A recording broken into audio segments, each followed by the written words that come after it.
From Pacifica, this is Democracy Now! The court-ordered execution of Troy Anthony Davis has been carried out. The time of death is 11:08 p.m.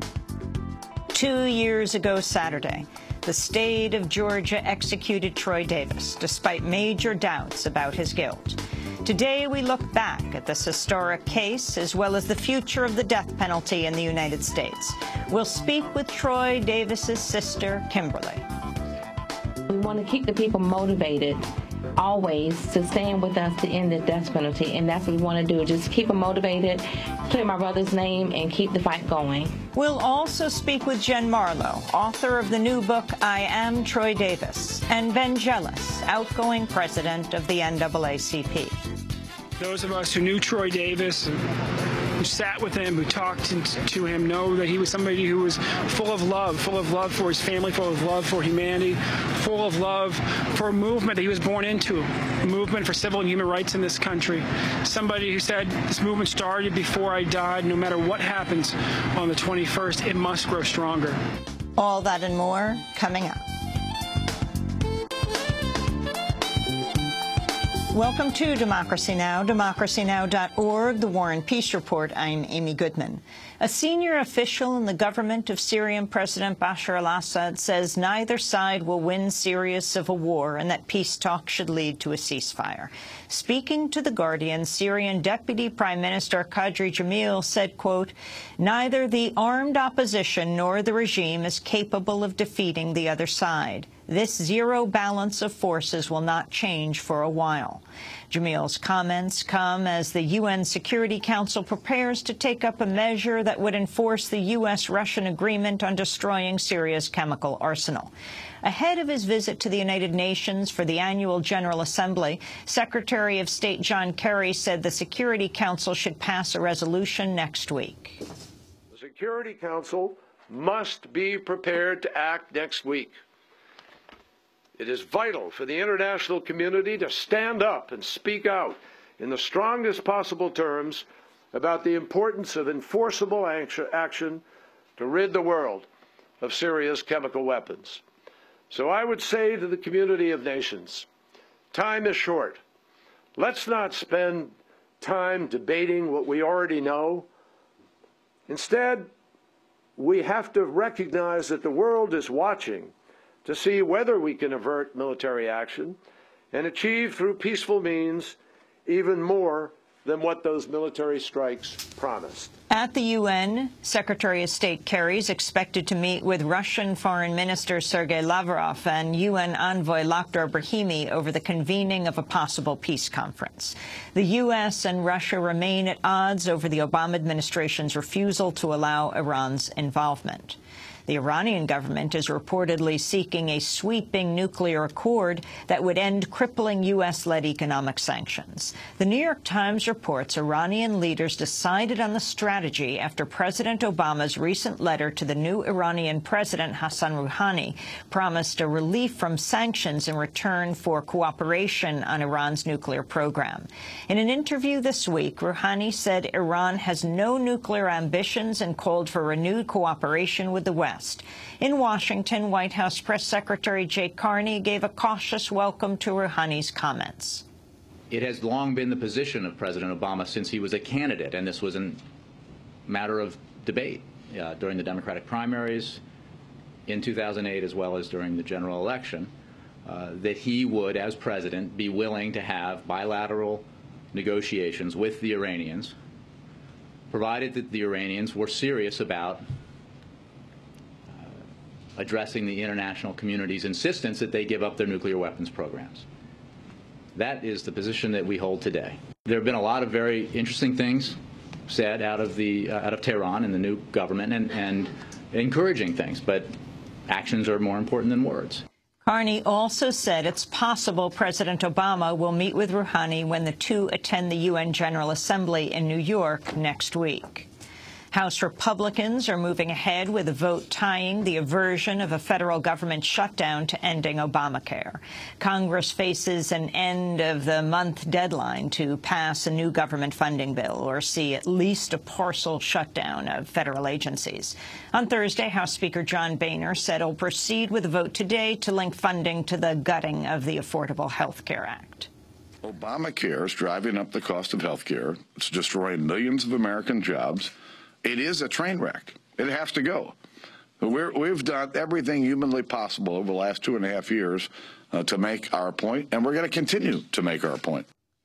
President Obama has vowed to veto the House measure, and it has no chance of passing the Senate.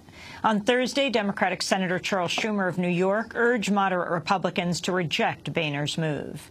If enough mainstream Republicans will come together with Democrats, we can make the hard right irrelevant. Democrats want it, the White House wants it, and in their heart of hearts, the Republican leadership wants it too. Republicans have also vowed to link the upcoming debate on extending the Treasury's borrowing limit to an Obamacare repeal.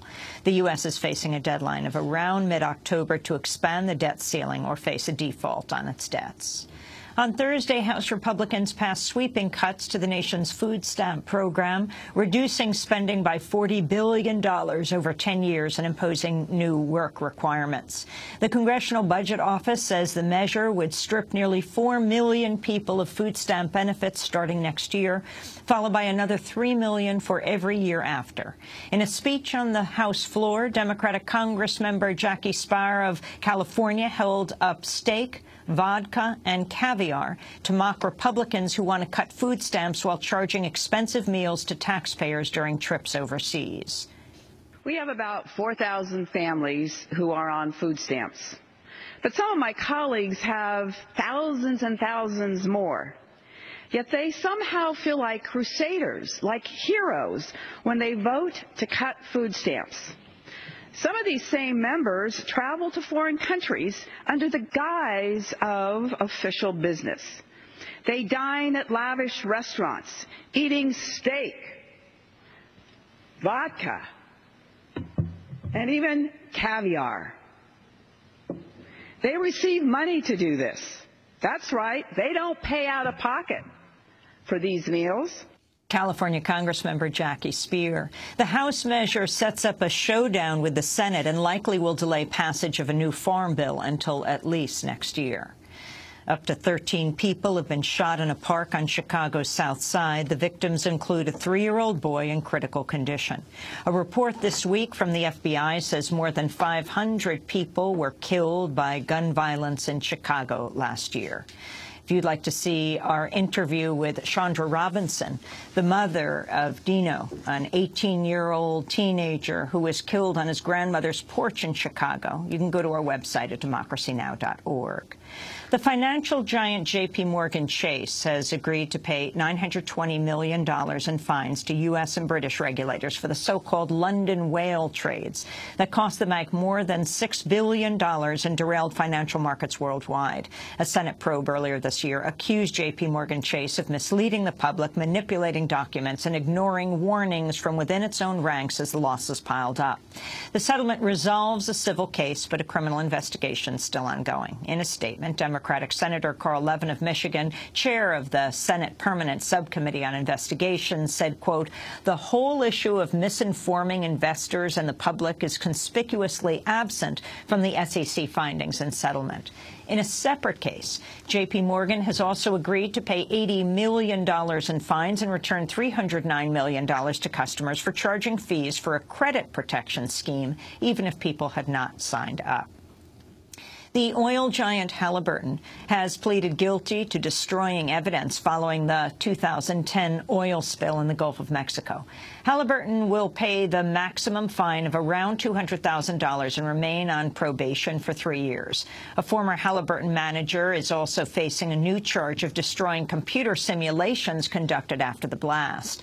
Halliburton says its own liability for destroying evidence has now been resolved. In a statement, the watchdog group Public Citizen Harrison criticized the plea deal, saying, quote, rather than rubber stamp the plea agreement, the court should have rejected the bargain basement deal because it fails to hold the corporation accountable for its criminal acts and will not deter future corporate crime, they said.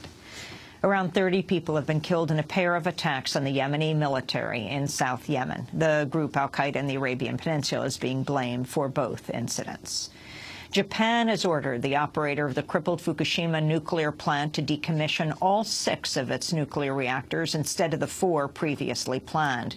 Japanese Prime Minister Shinzo Abe said Thursday the plant should focus on containing leaks of radioactive water instead of working to bring the reactors back online. The Russian Coast Guard has commandeered a Greenpeace ship protesting oil exploration in the Arctic and arrested all 25 people on board. Greenpeace had previously tried to scale the Russian oil platform in a bid to shut down operations. The Greenpeace ship is being taken to a Russian port. The Obama administration is set to unveil new regulations today to set strict limits for the first time on the amount of carbon pollution generated by any new U.S. power plants. The new Environmental Protection Agency guidelines are expected to make it more difficult for new coal-fired power plants to be built. Pope Francis has signaled an historic shift in the Vatican's long-held doctrines. In an interview with an Italian Jesuit publication, Pope Francis said the Church has been unfairly obsessed with issues including abortion, contraception, and gay marriage, and called for a more inclusive Church that would be a, quote, home for all, based on love. Pope Francis said, quote, it's not necessary to talk about these issues all the time. The dogmatic and moral teachings of the Church are not all equivalent. The Church's pastoral ministry cannot be obsessed with the transmission of a disjointed multitude of doctrines to be imposed insistently. The Pope added, we have to find a new balance. Otherwise, even the moral edifice of the Church is likely to fall like a house of cards, he said. In a homily today, the Pope described money as the root of all evil. And those are some of the headlines. This is Democracy Now!, democracynow.org, The War and Peace Report. I'm Amy Goodman.